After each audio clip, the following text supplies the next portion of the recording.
வணக்கம். சொல்வனம்.com வாசகர்களுக்கும் யூடியூப்ல இந்த தொழில்நுட்ப தொடர்ந்து பார்த்துட்டு இருக்கிறவங்களுக்கும் விவேக்கோட பேசி கொண்டிருக்கோம். முதல் பகுதியில ஏன் அவரு ஆழமா இறங்கி ஆட ஆரம்பிச்சிட்டார்.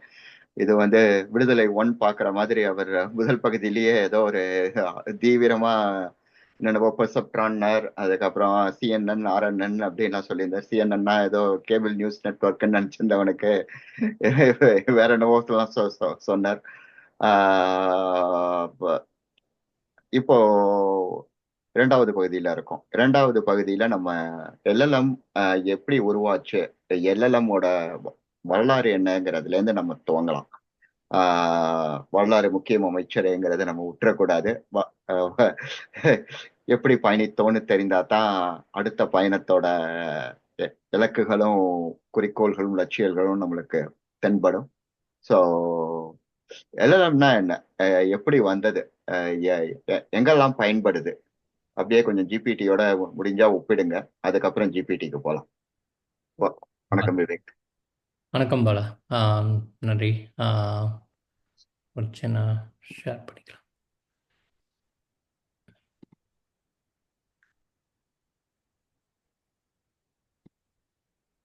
தெரியுது இல்லையா? ஆமா. இது இது பெரிய வரலாறு. ஒரு வரலாற்றை ஒரு ஒரு ஒரு ஃப்ளாஷ் கார்டு மாதிரி கொண்டு வந்து அடைச்சிட்டேன். நம்ம ஏற்கனவே சொன்ன மாதிரி மொழி சார்ந்து ஆராய்ச்சிகள் இப்போ ஒரு 5 வருடமோ 6 வருடமோ நடக்கல. 1950லேயே நடந்தது. நீங்கள் முதல்ல அந்த காணொலி ஆரம்பிக்கும் போது போன காணொலி ஆலன் டியூரிங் பற்றி பேசியிருந்தீங்க இல்லையா? அப்போ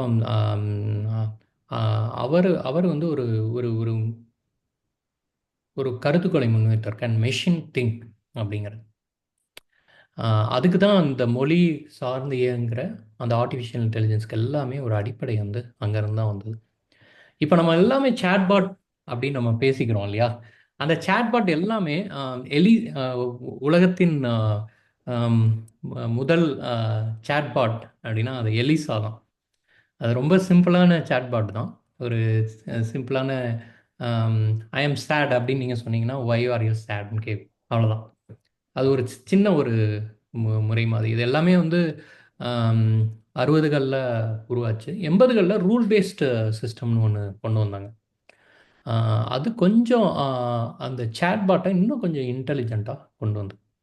இதை நான் ஏன் சேட்பாட்னு சொல்கிறேன்னா, நம்ம எல்எல்எம்ங்கிறது ஒரு கான்செப்ட். ஆனால் அந்த எல்எல்எம்மோட நம்ம இன்ட்ராக்ட் பண்ணுறோம் இல்லையா, அதுக்கு தான் அதை தான் சேட்பாட்னு நம்ம சொல்லுவோம். இப்போ கடவுள் இருக்கிறாரு, கடவுள்கிட்ட நம்ம அருள் கேட்கறது நம்ம ஒரு குருஜி மூலமாக தான் போகிறோம் இல்லையா? இப்போ அந்த குருஜி ஒரு சேட் பாட்னு வச்சுக்கலாம், எல்லாம் நம்ம கடவுள்னு வச்சுக்கலாம். ஆனால் இந்த 90களில் பார்த்தீங்கன்னா அந்த புள்ளியலோட ரெவல்யூஷன் கொஞ்சம் அந்த மொழி சார்ந்து இயங்குறதுக்கு நிறைய உதவிகள் புரிஞ்சுது. ஸ்டாட்டிட்டிக்ஸ், மேத் அதுக்கு ரொம்ப ஹெல்ப்ஃபுல்லாக இருந்தது. 2006ல் கூகுள் டிரான்ஸ்லேட் 2006ல் வந்தது. ஆனால் அது ஒன்றும் மிகப்பெரிய ஒரு டிரான்ஸ்லேஷன் ரொம்ப பெர்ஃபெக்டாக பண்ணுச்சு அப்படிங்கிறத சொல்லலை. அதாவது ஏஐ தன்னோட தவறுகள்லேருந்து தானே திருத்திக்கிட்டு கற்றல் நடக்கும்போது மட்டுமே அந்த டிரான்ஸ்லேஷன்ஸ் எல்லாமே உருவானது. ஆனால் லிமிட்டேஷன்ஸோட தான் அது உருவாச்சு. இந்த 2006ல் கூகுள் டிரான்ஸ்லேட் வந்தது எல்லாமே. 10லேருந்து 15 ஒரு மிகப்பெரிய ஒரு புரட்சி நடந்தது. நான் சொன்ன வேர்ட் டு வெக்டர். அதாவது உங்களுக்கு டாக்டர் அப்படிங்கிறது நீங்கள் நம்ம ஊரில் கொடுக்குற மாதிரி டாக்டர் பட்டமும் கொடுக்கலாம். நீங்கள் டாக்டர் படித்தும் சொல்லலாம். அமெரிக்காவில் ஃபிசிஷியன்ஸ் சொல்லுவாங்க இல்லையா? அப்போ டாக்டரும் ஃபிசிஷியன்ஸும் ஒன்று அப்படிங்கிற ஒரு ரிலேஷன்ஷிப்பை வச்சு பேஸ் பண்ணி வேர்டு டு வெக்டாருங்கிறது உருவாச்சு. அப்புறம் கொஞ்சம் அந்த அலசி ஆராயும் திறன் சொல்லுவாங்க இல்லையா? அனாலகி ரீசனிங்பாங்க. ரீசனிங் ஸ்கில்ஸ் இருக்கணும் அப்படின்னு சொல்லுவாங்க இல்லையா நம்ம படிக்கும்போது. ஒரு உதாரணத்துக்கு கிங் அப்படின்னா அது கண்டிப்பாக ஒரு மென்னாக தான் இருக்கும். அப்போது king minus man plus woman அப்படின்னா குயின்னு இருக்கணும். இப்படி ஒரு ரீசனிங்கோட கற்றுக்கிடுச்சு வேர்டு டு வெக்டாருங்கிறது. இது 2010 தோராயமாக கரெக்டாக சொன்னால் 2013 தான் இந்த புரட்சி வந்து உருவாச்சு. நான் போன காணொளியில் ஆர்என்என் பற்றி கொஞ்சம் பேசியிருந்தேன்.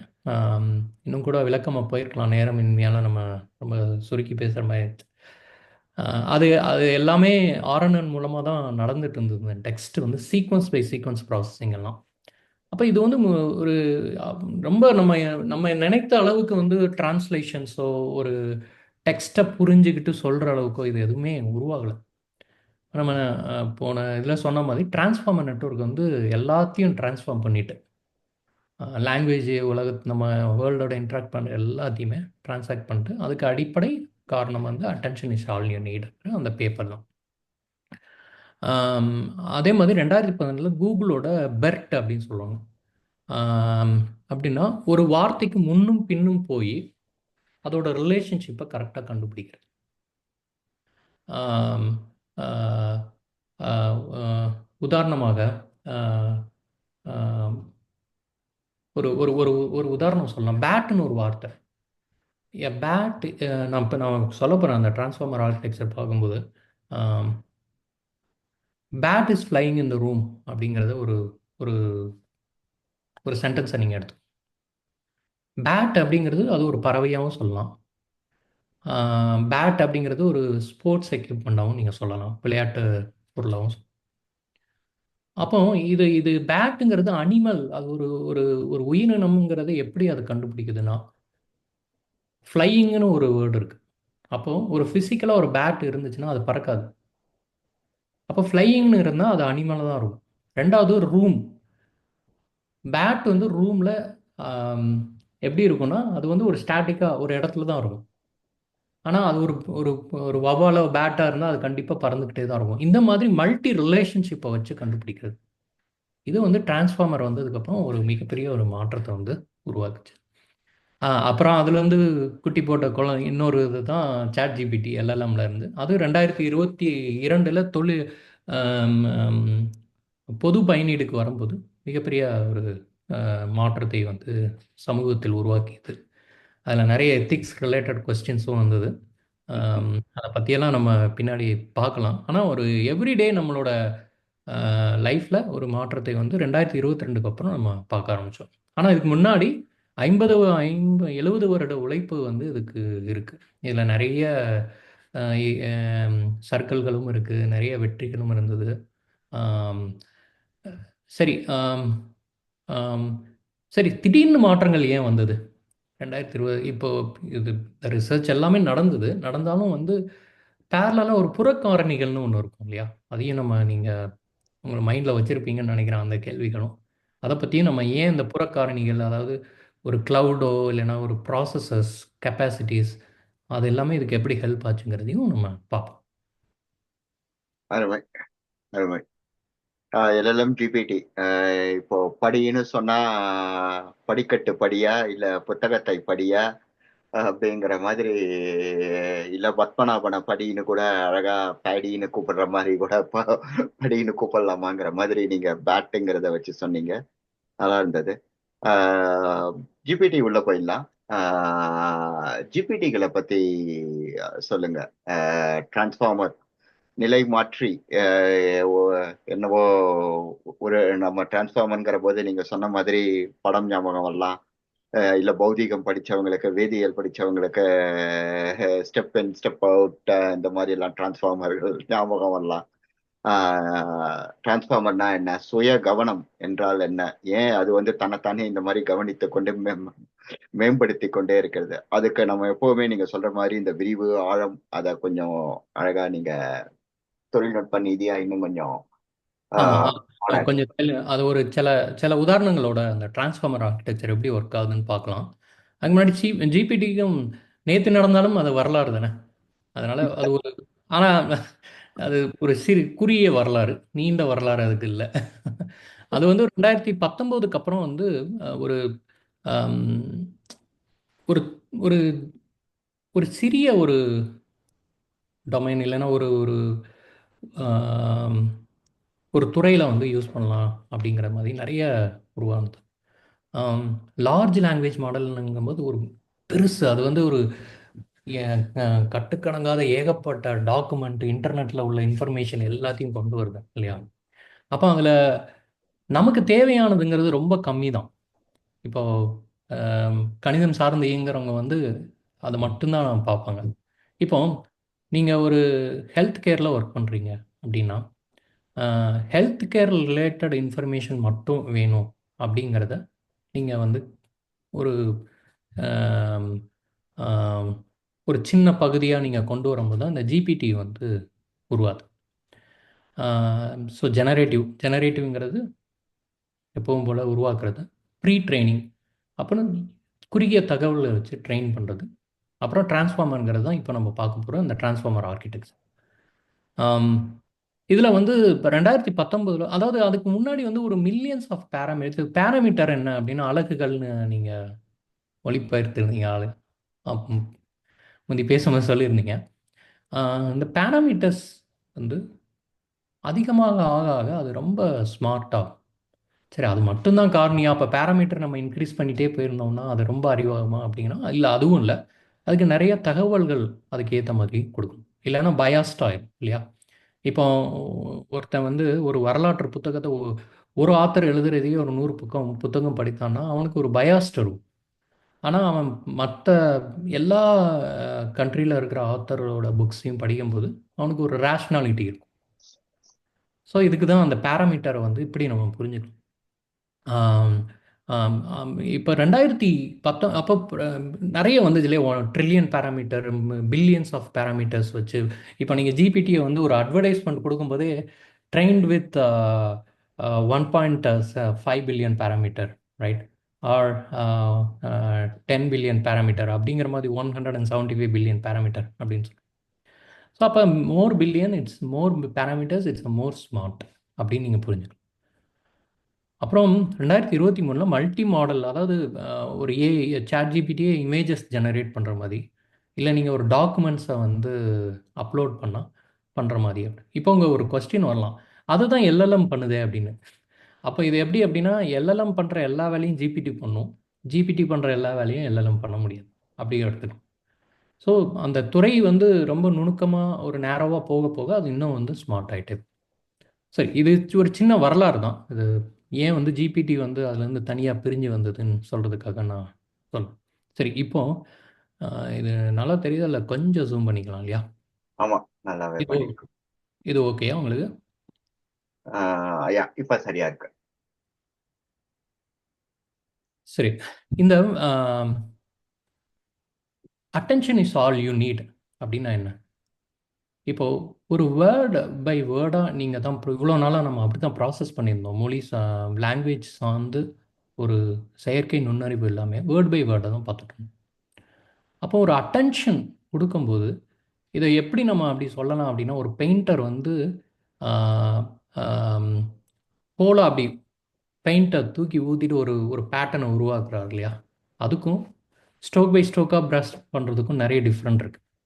இப்போ நம்ம பெயிண்ட் அப்படி தூக்கி எறிகிறோம்போது ஒரு ஒரு ஆர்ட் உருவாகுது இல்லையா? அந்த ஒரு சூழ்நிலைக்கு வந்து போயிட்டோம். அதுதான் வந்து அட்டென்ஷன் சொல்கிறாங்க. அது வந்து ஹோல் ஒவ்வொரு வேர்டாக போய் பார்க்குறதுக்கு ஒரு ஹோல் சென்டென்ஸையும் நம்ம அண்டர்ஸ்டாண்ட் பண்ணிக்கிறதுக்கு. இதில் நிறைய இருக்குது. அதில் வந்து ஒரு முக்கியமான 2 கான்செப்டும் சப்காம்பனன்ட்ஸ் மட்டும் நம்ம பார்க்கலாம். ஏன்னா encoder decoder structure, self attention mechanism அப்படின்னு நம்ம சொல்கிறோம். சரி, இதை ஒரு சின்ன ஒரு எக்ஸாம்பிள் மூலமாக நம்ம பார்க்கலாம். அதாவது என்கோடர் அப்படிங்கிறது என்ன அப்படின்னா, அது ஒரு உங்களுக்கு ஒரு ஒரு ஒரு செவி மாதிரி வச்சுக்கலாம். நீங்கள் கேட்குற கொஸ்டினை அதை கரெக்டாக புரிஞ்சுட்டு, டீகோடர் அப்படிங்கிறது அதுக்கு கரெக்டான ஆன்சர்ஸ் வந்து கொடுக்குறது. இப்போ அந்த டிரான்ஸ்ஃபார்மரோட 2 முக்கியமான பகுதியில் அந்த என்கோடர் டீகோடருங்கிறது, என்கோடருங்கிறது ஒரு டிரான்ஸ்லேஷனை வச்சுக்கலாம். நீங்கள் இங்கிலீஷில் ஒரு வேர்டை கொடுக்குறீங்க. இப்போ ஃபார் எக்ஸாம்பிள் வந்து இங்கே இந்த கேட், நான் இங்கே ஒரு எக்ஸாம்பிள் கொடுத்துருக்கேன்.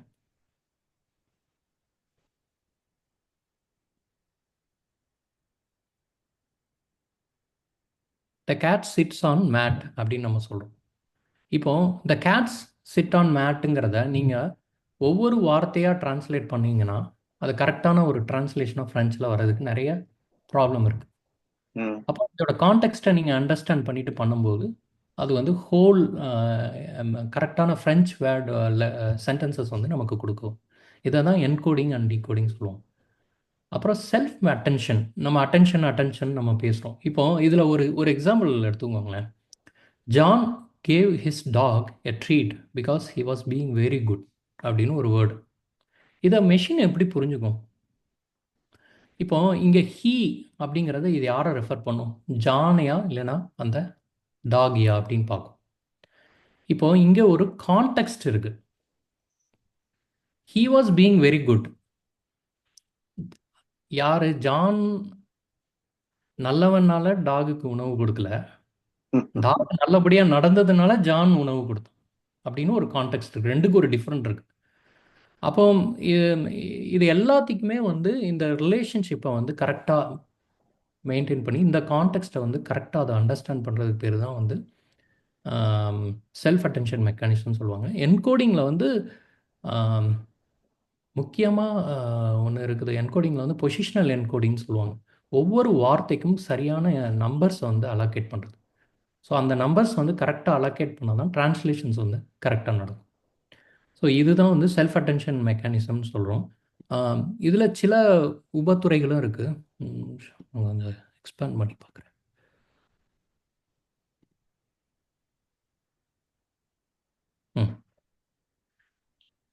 இதில் டிரான்ஸ்ஃபார்மர் ஆர்கிடெக்சரில் மல்டி ஹெடட் அட்டென்ஷன் அப்படின்னு ஒன்று இருக்குது. அப்போ நான் சொன்ன அந்த பேட் உதாரணம் தான் அந்த multi headed attention. She saw bat fly across the room அப்படிங்கிறத பேட்டை தனியாக, ஃப்ளை தனியாக, ரூம் தனியாக கண்டுபிடிச்சு எல்லாத்தையும் ஒரே நேரத்தில் பேரலாக ப்ராசஸ் பண்ணி இந்த சென்டென்ஸோட மீனிங் என்னங்கிறத கண்டுபிடிக்கணும். இதுக்கு பேர் தான் மல்டி ஹெடட் அட்டென்ஷன். ஒரே நேரத்தில் மல்டிபிள் வேர்ட்ஸை வந்து நம்ம வந்து அனலைஸ் பண்ணி அதோட கான்டெக்ஸ்ட்டை கண்டுபிடிக்கிறது. நம்ம பிரெயின் அப்படி தான் பண்ணுது இல்லையா? அதே தான் இங்கே நம்ம பண்ணுறோம். அப்புறம் ஃபீட் ஃபார்வர்ட் நியூரல் நெட்வொர்க்னு சொல்கிறோம். இப்போ ஒரு ஒரு ஒரு ஒரு சென்டென்ஸ் கொடுத்தோம் அப்படின்னா, அப்போ நம்ம சொன்ன மேட்ரிக்ஸ் உதாரணம் போன காலனில் can you do the matrix multiplication அப்படின்னா நீங்கள் என்ன புரிஞ்சுப்பீங்க? ஓ, மல்டிப்ளிகேஷன் மேட்ரிக்ஸ் அப்படின்னா இது மேத் ரிலேட்டட் கொஸ்டின். அதே இது கேன் வி சி மேட்ரிக்ஸ் அப்படின்னா நீங்கள் என்ன புரிஞ்சுக்குவீங்க? ஓ, நம்ம வந்து மேட்ரிக்ஸ் படம் பார்க்க போகிறோம். அப்போ இங்கே இங்கே இங்கே நான் கொடுத்துருக்க எக்ஸாம்பிள் வந்து ரிவர் பேங்க் அப்படின்னா, பேங்க்குங்கிறது ஒரு நதிக்கரையோரம் அப்படியே எடுத்துக்கலாம், இல்லைன்னா ஃபைனான்ஷியல் இன்ஸ்டிடியூஷனும் எடுத்துக்கலாம். அப்போ நீங்கள் எப்படி பண்ணி she sat on river bank அப்படிங்கும்போது இங்கே சேட்னா இந்த பேங்க் அப்படிங்கிறத இது வந்து நதிக்கரை அப்படிங்கிற ஒரு கான்செப்டில் எடுத்துக்க. அதுதான் வந்து ஃபீட் ஃபார்வர்ட் நியூரல் நெட்வொர்க்குங்கிறது. பொசிஷனல் என்கோடிங் வந்து இதில் ரொம்ப முக்கியம். மனுஷன் நாய் கடிச்சதும் நாய் மனுஷன் கடிச்சதுங்கிறதுக்கும் நிறைய டிஃப்ரெண்ட் இருக்குது இல்லையா? அப்போ dog bites man, man bites dog. எந்த வார்த்தை எந்த சீக்வன்ஸில் இருக்கணும், அதுக்கு பேர் தான் என்கோடிங், பொசிஷனல் என்கோடிங் நம்ம சொல்லுவோம். மேலே பார்த்தா என்கோடர் டிகோடருக்கு அது ரொம்ப ஹெல்ப்ஃபுல்லாக இருக்கும். அப்புறம் லேயர் நார்மலைசேஷன். இப்போ நீங்கள் ஏஐயில் வந்து நீங்கள் தொடர்ந்து 2 வார்த்தையை உள்ளே கொடுக்குறீங்க. The cat sat on the mat அப்படின்னு ஒரு கொடுத்துட்டு இமீடியட்டாக the quantum physics experiment was challenging அப்படின்னு 2 வார்த்தை. இப்போ இது ரெண்டுமே அன்ரிலேட்டட், கரெக்டாக? அப்போ இப்போ இந்த ஏஐ வந்து நீங்கள் முதல்ல கொடுத்ததுக்கும் 2வது கொடுத்ததுக்கும் ஒரு டூ மணி எப்படி சொல்கிறதுனா நேரோவாக போயிடக்கூடாது. அதோட அண்டர்ஸ்டாண்டிங் வந்து பூனை வந்து ஒரு மேட்டில் உட்காந்துது அப்படின்னும் குவாண்டம் ஃபிசிக்ஸ் ரிலேட்டடாக தான் நான் பேசணும் அப்படிங்கிறதும் கிடையாது. அப்போது இந்த 2 வார்த்தைக்கும் ஏதோ ஒரு ஒரு தொடர்பு இருக்கலாம். இதில் நாவலில் வந்து ஒரு போஸ்ட் மாடர்னிசம் நாவல்னு கூட நீங்கள் எடுத்துக்கலாம் இல்லையா? இல்லை ஒரு பொயட்ரியில் வந்து first cat sat on the mat the quantum physics experiment நம்ம எழுதுகிறோம் ஏதோ ஒன்று, அப்படியும் கூட இருக்கலாம் இல்லையா? இது வந்து ஒரு நீங்கள் ஏஐட்ட கொஸ்டின் கேட்குறது கூட இல்லை. அப்போது அது வந்து டூ பயாஸ்டாக ஒரு பர்டிகுலர் சென்டென்ஸ்குள்ளே போயிடக்கூடாது, ரொம்ப கவனமாக இருக்கணும். அப்போ இங்கே இந்த ஒரு நார்மலைசேஷன் ஸ்கேல் வந்து மெயின்டைன் பண்ணிக்கிட்டே இருக்கணும். அதை தான் லேயர் நார்மலைசேஷன் நம்ம சொல்லுவோம். அதுக்கப்புறம் ரெசிடுவல் கனெக்ஷன்ஸ். இது ரொம்ப ரொம்ப டிரான்ஸ்ஃபார்மர் ஆர்கிடெக்சர் முக்கியம். ஒரு இன்ஃபர்மேஷனை ஒரு இடத்துல இருந்து கடைசி வரைக்கும் வந்து கரெக்டாக பாஸ் பண்ணிடும். அது வந்து ரெசிடுவல் கனெக்ஷன்ஸ் சொல்லுவோம். இதுக்கு ரொம்ப ஃபேமஸான ஒரு சென்டென்ஸும் உண்டு. ஸோ ஒரு உதாரணமாக சொல்லலாம். The tall man who works at a coffee shop around the corner makes amazing lattes. இப்போ அந்த டால் மேன், இந்த மெசேஜ் இருக்கு, அந்த டால் மேன்ங்கிறது இது கடைசி வரைக்கும் போகணும் ஆக்சுவலாக. ஏன்னா இந்த ஹோல் சென்டென்ஸில் அந்த டால் மேன்ங்கிறது ரொம்ப முக்கியம். காஃபி யாருனாலும் மேக் பண்ணுவாங்க, லாட்டை யாருனாலும் மேக் பண்ணுவாங்க, ஆனால் அதில் டால் மேன் தானே மேக் பண்ணுவாங்க அந்த இடத்துல. ஸோ அந்த கான்டெக்ட் வந்து அது கடைசி வரைக்கும் பாஸ் ஆனால் தான் அந்த சென்டென்ஸ்க்கு ஒரு மீனிங் கிடைக்கும். இப்போ நீங்கள் இந்த இன்ஃபர்மேஷனை கொடுத்துட்டு நீங்கள் ப்ராசஸ் பண்ணும்போது இந்த மேனோட ஆட்ரிபியூட் என்ன அப்படின்னு நீங்கள் எப்படி கேட்க முடியும்? அவன் டால் மேனுங்க அந்த இன்ஃபர்மேஷன் கடைசி வரைக்கும் போனால் தான் அதை வந்து தொகுத்து உங்களால் கொடுக்க முடியும். இப்போ இது எல்லாமே மொழி சார்ந்து நம்ம மூளை இயங்குறதுக்குள்ள சிம்பிளான விஷயங்கள்ல தான் நம்ம வந்து இந்த வந்து கம்ப்யூட்டர்ஸில் வந்து ஆட்டோமேட் பண்ணி பார்க்குறோம். ஸோ இந்த டிரான்ஸ்ஃபார்மர் ஆர்கிடெக்சரில் நான் சொன்னது வந்து encoding decoding, self attention mechanism, அதோட sub components, multi headed, feed forward, positional encoding, layer normalisation, residual connections. இது எல்லாமே நம்ம தெரிஞ்சுட்டோம்னா இந்த ஹோல் ஆர்கிடெக்சர் எப்படி ஒர்க் ஆகுது அப்படிங்கிறத நம்ம புரிஞ்சுக்கணும். இதில் ஒன்றே ஒன்று மட்டும் சொல்கிறேன். நான் பிரெயின் நியூரல் பயாலஜிக்கல் நியூரல்ஸ் அதை பற்றிலாம் நம்ம பேசணும் போன காணொலியில். இப்போ இந்த டிரான்ஸ்ஃபார்மர் ஆர்கிடெக்சர் எப்படி இது ஒர்க் ஆகுது அப்படிங்கும்போது, சரி ரொம்ப டெக்னிக்கலாக நம்ம போயிட்டோமா போனது அப்படின்னு பார்த்தோன்னா அந்த பிரெயினை வச்சு புரிஞ்சுக்கலாம். நம்ம பிரெயின் என்னெல்லாம் பண்ணும்? அட்டென்ஷன் இருக்கும், மெமரி இருக்கும் நமக்கு. அப்புறம் கான்டெக்ஸ்ட்டை வந்து நம்ம புரிஞ்சுக்குவோம், எந்த கான்டெக்ஸ்டில் இருக்கும் அப்படின்னு. முக்கியமாக மொழியோட அந்த கிராமர், அதை வந்து நம்ம மூளை வந்து சரியாக புரிஞ்சுக்கும். அப்புறம் நம்ம பேட்டர்ன் வச்சு புரிஞ்சுப்போம். இப்போ நம்ம ஒரு இப்போ இப்போ அமெரிக்காலேயே ஒவ்வொரு ரீஜியனுக்கும் ஒவ்வொரு ஆக்சென்ட் இருக்கும். சதர்ன் ஆக்சென்ட்ங்கிறது ரொம்ப ஃபேமஸ். அப்போ புதுசாக ஒரு கலிஃபோர்னியாவிலேருந்து இங்கே சவுத் சைடு வராங்கன்னா அவங்களுக்கு அந்த ஆக்சென்ட் வந்து கொஞ்ச நாள் பழகுறதுக்கு புரியாது. திக் ஆக்சென்ட்னு சொல்லுவாங்க இல்லையா? ஸோ அந்த ஆக்சென்ட்டை வந்து அவங்க அந்த பேட்டர்ன் வச்சு கொஞ்சம் கொஞ்சமாக நம்ம மூளை வந்து ஐடென்டிஃபை ஒரு மாதம் கொஞ்சம் கண்டுபிடிக்கிறது கஷ்டமாக இருக்கும். Then they will be easy. அப்புறம் காக்னிட்டிவ் பேலன்ஸ் அது ரொம்ப முக்கியம். இப்போ நான் சொன்னேன் இல்லையா, layer normalisation. The cat sat on the mat, what is quantum physics? ஆனால் இதில் ஒரு ஒரு பியூட்டிஃபுல் பாருங்களேன். இந்த கேட் சேட் ஆன் த மேக்கும் குவாண்டம் ஃபிசிக்ஸ்க்கும் ஒரு ரிலேஷன்ஷிப்பும் இருக்குது. கேட்னாலே நமக்கு ஸ்ட்ரோடிங்கரோட அந்த கேட் எக்ஸ்பெரிமெண்ட் தான் ஞாபகம். அப்போ ஏஐ வந்து இது cat sat on the mat அந்த குவாண்டம் ஃபிசிக்ஸ் அப்படின்னா, இது குவாண்டம் ஃபிசிக்ஸ் அப்படில ஹைசன்பர்க் சாரி ஸ்க்ரோடிங்கரோட எக்ஸ்பெரிமெண்ட் பற்றி பேசுகிறான்னு புரிஞ்சுக்க கூடாது. அப்போ நார்மலைசேஷன் வந்து அங்கே இருக்கணும் இல்லையா? இப்போ இந்த ஏஐஎம்எல்ல ஒர்க் பண்ணுறவங்க யாருமே இதெல்லாம் ஒர்க் பண்ணுறது கிடையாது. இது எல்லாமே ஒரு அல்காரிதமாக ஏற்கனவே மேத்தில் கிரியேட் பண்ணிட்டாங்க. பைத்தான்னு ஒரு பேக்கேஜாக வந்துடுது, நம்ம யூஸ் பண்ணிக்கணும். இதை நம்ம உள்ளே என்ன நடக்குதுங்கிறத இப்போ நம்ம தெரிஞ்சுக்கணும். நம்ம கப்பலில் பயணிக்கிறோம், ஆனால் கப்பலோட கட்டுமானத்தை பற்றி இப்போ நம்ம புரிஞ்சுக்கிறோம். அவ்வளோ இந்த மெமரி அதே மாதிரி நம்ம வந்து வார்த்தைகளை வந்து நம்ம ஈஸியாக நம்ம மெமரியில் ஞாபகம் வச்சோம். அது ரெசிடல் கனெக்ஷன்ஸ். இது எல்லாமே டிரான்ஸ்ஃபார்மர்ஸ் வந்து பண்ணுது. ஸோ இதுதான் 2017 நடந்த மிகப்பெரிய ஒரு புரட்சிகரமான ஒரு big bang of natural language ப்ராசஸிங்னே சொல்லலாம். அற்புதம், அற்புதம். மிக தெளிவாகவும் அதே சமயம் ஆழமாகவும் எந்த சமரசமும் இல்லாம இத விவரமா சொன்னதுக்கு, கேட் சாட் அந்த மாட்டினவுடனே பாய பிராண்டின்னு ஓட போறது போல இருக்கு அப்படிங்கிற மாதிரி, அதுக்கு ஒரு ஒவ்வொன்றுத்துக்கும் இடஞ்சுட்டி பொருள் விளக்குறது எல்லாத்துக்கும் இந்த மாதிரி நீங்க சொன்னீங்க. இதுக்கெல்லாம் எப்படி பயிற்சி கொடுக்கறாங்க? அதாவது நீங்க சொன்ன மாதிரி ஸ்க்ராடிங்கர்ஸ் கேட்டுங்கிறதுக்கு வந்துட்டு முன்னாடியே நம்ம எல்லாத்தையும் சொல்லி கொடுத்துடலாமா? இல்ல அதுக்கு ஒழுங்கா கேட்டுனா பூனைங்கிறது வந்துட்டு உங்களுக்கு ஒரு சாதாரண பூனையாவும் இருக்கலாம், இல்ல ஸ்க்ராடிங்கரோட பூனையாவும் இருக்கலாம், அது வந்துட்டு ஹேசன்பர்கோட அன்சர்டனிட்டி நிலையில்லா கொள்கையாவும் இருக்கலாங்கிற மாதிரி எல்லாத்தையும் நம்ம அதுக்கு ரொம்ப ஒரு கிளிப்பிள்ளைக்கு சொல்ற மாதிரியும் நம்ம சொல்லி கொடுக்க முடியுமா? எப்படி இந்த பயிற்சிகள் நடக்குது? இதுக்கு தான் 2 ஸ்டெப் ப்ராசஸ்ன்னு சொல்லுவாங்க. ஏன்னா the more it learns, the more it's smart. நம்ம ஹியூமன் பிரெயின் மாதிரி தான் இல்லையா? நம்ம பிறவிலே கெட்டிக்காரனாக இருக்கலாம், ஆனால் அது மட்டுமே ஒரு க்ரைட்டீரியா இல்லை இல்லையா.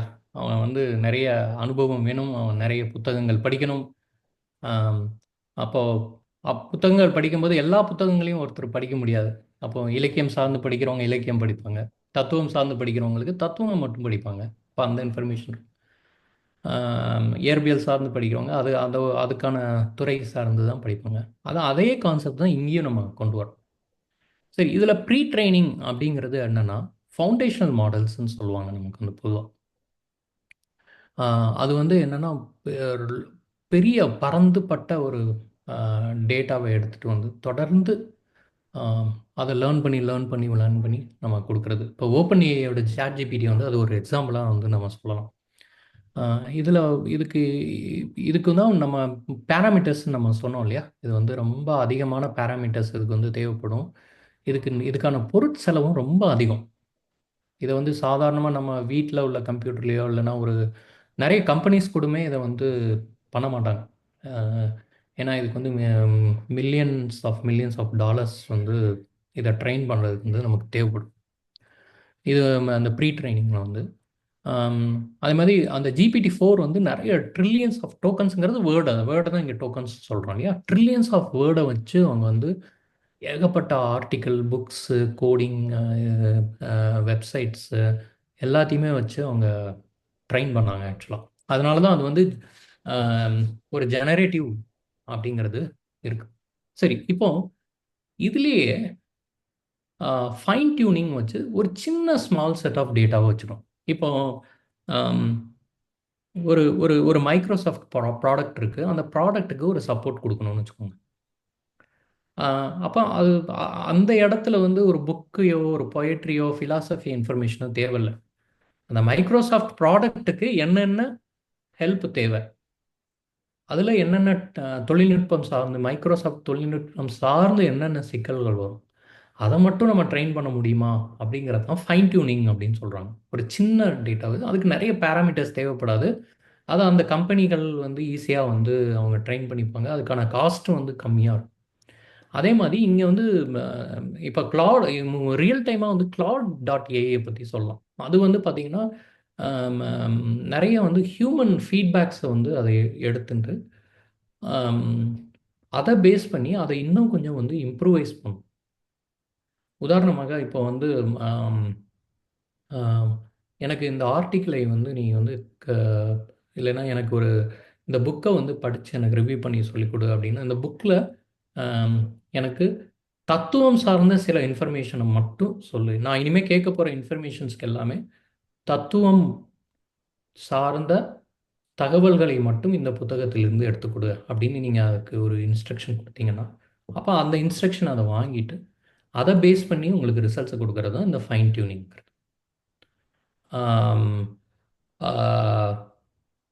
இது இது ரெண்டும் ஒரு மேஜரான இது. ஆம், சரி, ஃபைன் டியூனிங் வந்து உண்மையிலே எப்போ ஹெல்ப்ஃபுல் ஆகும் அப்படின்னா, நான் சொன்ன மாதிரி ஒரு ஒரு ஒரு இன்சூரன்ஸ் கம்பெனிலேயோ இல்லைன்னா ஒரு மெடிக்கல் ஒரு ஃபார்மடிக்கல் கம்பெனிலேயோ அந்த துறை சார்ந்து ஒரு ஒரு ஒரு மாடல்ஸை உருவாக்கி அந்த மாடல்ஸை சேட்பாட்டோட நம்ம இணைச்சி விட்டோம்னா, அந்த சேட்பாட்டில் போயிட்டு நீங்கள் வாட் இஸ் கால்ட் ஜாஸ் மியூசிக்னு அடிக்க முடியாது. ஏன்னா அதுக்கு ஒன்றுமே தெரியாது ஜாஸ் மியூசிக்னா என்னென்னு. ஆனால் நீங்கள் அந்த ஃபார்மசிக்கல் கம்பெனியில் போயிட்டு அந்த சேட்பாட்டில் மெட்ஃபார்மின்னா என்ன, மெட்ஃபார்மின் பார்த்தீங்கன்னா என்னென்ன சைடு எஃபெக்ட்ஸ் இருக்கும், அது டயபெட்டிக்ஸில் எப்படி இன்சுலின் இம்பேலன்ஸை வந்து கண்ட்ரோல் பண்ணுது, அதுக்கு என்னென்ன கெமிக்கல்ஸ் யூஸ் பண்ணுறாங்க, அதோட சைடு எஃபெக்ட்ஸ் என்னன்னு நீங்கள் கேட்கலாம். இப்போ அது ஃபைன் டியூனிங். இதே கேள்வியும் நீங்கள் ப்ரீ ட்ரெயின் மாடல்லையும் கேட்கலாம். அதே மாதிரி அதில் போயிட்டு நீங்கள் வந்து ஜாஸ் மியூசிக்கோட ஹிஸ்ட்ரியை பற்றி கொடுன்னு சொல்லுங்க கேட்கலாம். இதுதான் அந்த ப்ரீ ட்ரெயினிங்க்கும் ஃபைன் டியூனிங்க்கும் உள்ள வித்தியாசம். வெகு அருமை, வெகு அருமை. நம்ம பராமீட்டர்ஸுக்குள்ள இன்னும் கொஞ்சம் ஆழமா போனோம். அதுக்குள்ள போறதுக்கு முன்னாடி முடிவா இந்த பகுதிக்கு முடிவா நீங்க ஆழ்ந்த கற்றல் டீப் லேர்னிங் பத்தி ஏற்கனவே சொன்னீங்க. ஜிபிடியோட அதை தொடர்பு படுத்தி சொன்னீங்க. ஸோ இந்த ஆழ்ந்த கற்றல் ஜிபிடி அதை வச்சு நம்ம இந்த பகுதியை முடிப்போம். அதுக்கு அடுத்ததாக நம்ம வந்துட்டு பாராமீட்டர்ஸோட சார்பு நிலைகள், அதுக்கு எவ்வளவு தூரம் எடைகள், அதெல்லாம் நம்ம இன்னொரு பகுதியில தனியா பார்ப்போம். நீங்க டீப் லேர்னிங்க்கு உள்ள எங்களுக்கு ஜிபிடி எப்படி பிறந்தது, அதாவது எல்எல்எம் பத்தி ஆல்ரெடி சொல்லிட்டீங்க. ஜிபிடி பத்தி சொல்லிட்டு நம்ம இந்த பகுதியை முடித்து விடலாம். கண்டிப்பா. யா.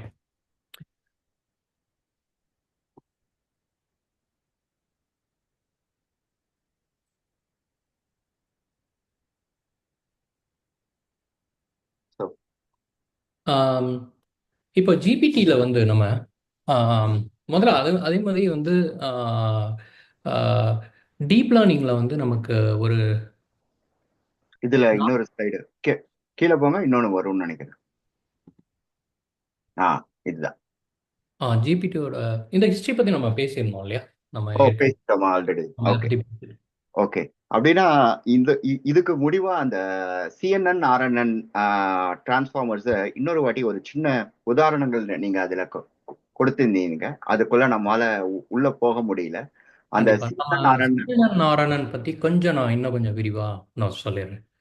ஸோ ஒரு ஜென்ரலாக கன்வல்யூஷன் நியூரல் நெட்வொர்க் அப்படின்னா உங்களுக்கு இமேஜ் ப்ராசஸிங்கை ஞாபகம் வச்சுக்கணும். டீப் லேர்னிங் நெட்வொர்க்கில் ஒரு படத்தை கொடுத்து இது பூனையா நாயான்னு கண்டுபிடிக்கணும்.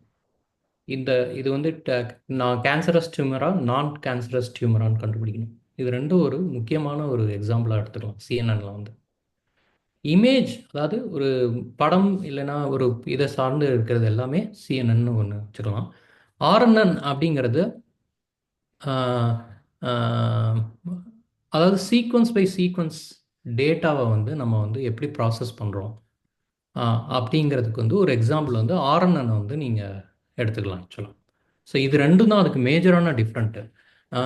முக்கியமாக ஆர்என்எனோட யூசேஜஸ் அப்படின்னு பார்த்தீங்கன்னா டைம் சீரீஸ்ன்னு சொல்கிற ஒரு ஒரு டைம் சீரீஸ் அப்படிங்கிறத ஒரு ஒரு உதாரணமாக ஒரு கம்பெனிக்குள்ள 5 வருஷமாக இந்த சேல்ஸ் நடந்திருக்கு.